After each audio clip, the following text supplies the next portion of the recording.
સૌપ્રથમ તો આજે પ્રથમ વાર્ષિક પુણ્યતિથિના નિમિત્તે હું ઋષભ વિજયભાઈ રૂપાણી અમારા પરિવાર તરફથી 270 હુતાત્માઓને મૃતકોને હું ભાવપૂર્ણ શ્રદ્ધાંજલિ અર્પણ કરું છું અને તમામ સંકળાયેલા પરિવારો સાથે પણ મારી સંવેદનાઓ અને મારો પ્રેમ પ્રકટ કરું છું.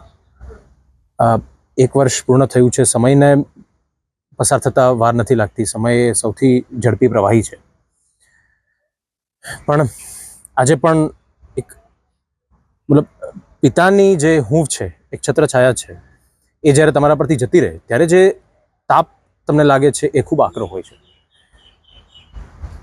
પણ એની સાથે સાથે મને એ પણ વિશ્વાસ છે કે પપ્પા સ્વર્ગમાંથી પણ અમને એમનો પ્રેમ અને આશીર્વાદ આપી જ રહ્યા છે અને એમના વિચારો, આદર્શો અને મૂલ્યો દ્વારા, એમના સંવર્ધન દ્વારા અમે એક પપ્પાને જીવંત રાખી અને જે છેવાડાના માનવી સુધી પપ્પાને અને એમના વિચારોને લઈ જવાનો જે એક પ્રકલ્પ છે એ અમે શરૂ કરવા જઈ રહ્યા છીએ. ઋષભભાઈ, 1 વર્ષ થયું, હજુ સુધી રિપોર્ટ નથી આવ્યો પ્લેન ક્રેશનો. ઘણી બધી એજન્સીઓ જોડાયેલી છે. શું અપેક્ષા રિપોર્ટ પાછું? મારું સ્પષ્ટપણે માનવું છે કે આ ઇન્વેસ્ટિગેશન ઓનગોઈંગ છે તો એના પર કમેન્ટ ના જ કરવી જોઈએ.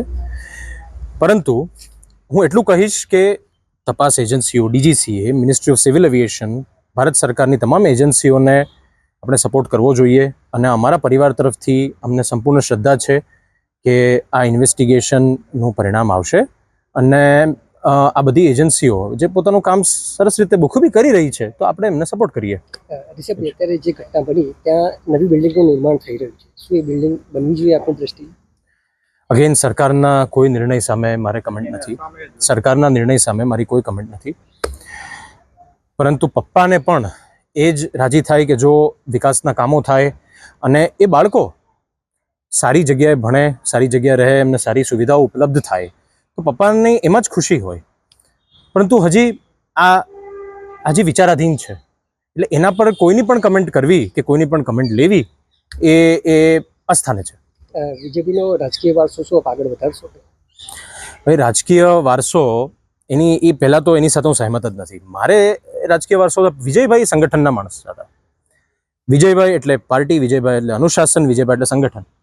વિજયભાઈનો વારસો એ ખાલી કોઈ એક વ્યક્તિલક્ષી નથી, આખી પાર્ટી વિજયભાઈની છે. બધા કાર્યકર્તાઓ, અસંખ્ય કાર્યકર્તાઓ વિજયભાઈના છે.